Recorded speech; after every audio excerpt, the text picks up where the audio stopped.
Hi friends, welcome back to my channel Swapna's kitchen. ఈరోజు ఒక యమ్మీ and tasty అందరికీ ఇష్టమైనటువంటి వెజిటేబుల్ ఆమ్లెట్ రెసిపీతో మీ ముందుకు వచ్చేసానండి. చూస్తుంటే నాకైతే మినీ పిజ్జా లాగా ఉంది. చాలా అంటే చాలా టేస్టీగా చక్కగా ఈ షేప్లో రావాలి అంటే నేను ఎలా ప్రిపేర్ చేశానో ఈ వీడియోని లాస్ట్ వరకు చూస్తే మీకు అర్థమైపోతుంది.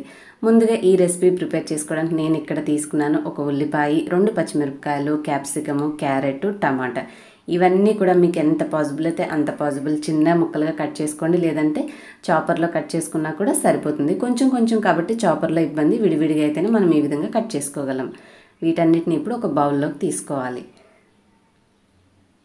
తీసుకున్న తర్వాత దీంట్లో మనం రుచికి ఇప్పుడు కాస్త ముక్కల్ని చూసుకొని మనం ఎన్ని గుడ్లు కలుపుకోవాలనుకుంటున్నామో దానిని బట్టి ఉప్పు వేసుకోండి. ఒకసారి ముక్కలన్నీ ఇలా చేసామంటే గట్టిగా ఉన్నవన్నీ కూడా విడిపోయి విడివిడిగా ఉంటాయి. దీంట్లో ఇప్పుడు ఉప్పు కలుపుకోవాలి. తర్వాత కొంచెం కారం, ఒక 1/2 స్పూన్ కారం అయితే సరిపోతుంది. కొంచెం పసుపు, ఒక 1/4 టీ స్పూన్. తర్వాత ఒక 1/4 టీ స్పూన్ మిరియాల పొడి వేసుకోండి. మిరియాల పొడి వేయడం వల్ల మనకి చక్కటి ఫ్లేవర్, అలాగే రుచి కొద్దిగా డిఫరెంట్గా ఉంటుందండి. మనం మామూలుగా ప్రతిసారి ఏంటంటే ఉప్పు, కారం, పసుపే వేస్తుంటాం. మీరు ఒక్కసారి మిరియాల పొడి కూడా వేసి చూడండి, రుచి చాలా బాగుంటుంది. తర్వాత దీంట్లో నేను ఒక 3 గుడ్లు తీసుకున్నాను. 3 గుడ్లు పగలకొట్టేసి విస్కర్తో అయితే స్పూన్తో కంటే కూడా బాగా కలుస్తుంది. ముక్కలు ఎక్కువగా ఉన్నాయి కాబట్టి మీ దగ్గర విస్కర్ ఉంటే విస్కర్తో కానీ లేదంటే స్పూన్తో కానీ చక్కగా మిశ్రమం అంతా కలిసేలాగా కలుపుకోండి. ఇలా చేయడం వల్ల ఏంటంటే మనకి ముక్కల్లో అక్కడక్కడ కారము, పసుపు ముద్దల్లా లేకుండా చక్కగా కనిపిస్తుంది అనమాట, బాగా కలుస్తుంది ముందుగా వేసుకోవడం వల్ల.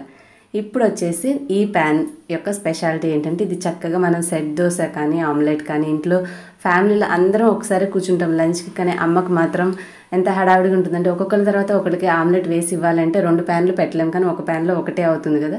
ఆ హడావిడి లేకుండా హ్యాపీగా ఒకేసారి 3 ఆమ్లెట్స్ కానీ 3 దోశలు కానీ వేసేసుకోవచ్చు అనమాట. మీ పిల్లలు లంచ్ దగ్గర వెయిట్ చేస్తుండే లోపల మీరు టక్మని ముగ్గురు కలిపి ఒకసారి తీసుకొచ్చేయచ్చు. ఇది నేను రీసెంట్గా ప్రెస్టేజీ షాప్లో తీసుకున్నానండి. మీకు కావాలంటే లింక్ డిస్క్రిప్షన్లో అమెజాన్ లింక్లో యాడ్ చేస్తాను, చూడండి. సో ఇప్పుడైతే నేను ఎమ్మి ఆమ్లెట్కి కొంచెం నూనె రాసుకున్న తర్వాత వేసుకున్నాను. కాస్త మూత పెట్టుకుంటే ఏంటంటే ముక్కలు మరీ పచ్చిగా లేకుండా చక్కగా కుక్ అవుతాయి అన్నమాట, మగ్గుతాయి. మూత తీసి ఒక్కసారి ఫ్లిప్ చేసుకొని మళ్ళీ మూత పెట్టుకోండి. 2 పక్కల మనం మూతతో ఉడికించుకోవడం వల్ల లోపల ముక్కలు చక్కగా ఉడుకుతాయి. మనం వేసిన ఉప్పు, కారం, పసుపు, మిరియాల పొడి వల్ల చక్కటి ఫ్లేవర్, టేస్ట్ వస్తుంది. ఒక్కసారి ఇలా ట్రై చేసి మీకు ఎలా కుదిరిందో తప్పకుండా నా కామెంట్స్లో షేర్ చేయండి. ఇలాంటి బోల్డని మంచి మంచి రెసిపీస్ నా ఛానల్లో చూడాలనుకుంటే మీరు కొత్తగా చూసేవారైతే ఫస్ట్ టైం విజిట్ చేస్తుంటే సబ్స్క్రైబ్ చేసుకుని బెల్ కూడా యాక్టివేట్ చేసుకోండి. నెక్స్ట్ వీడియోలో మళ్ళీ మిమ్మల్ని కలుస్తాను. Till then bye bye. Thanks for watching.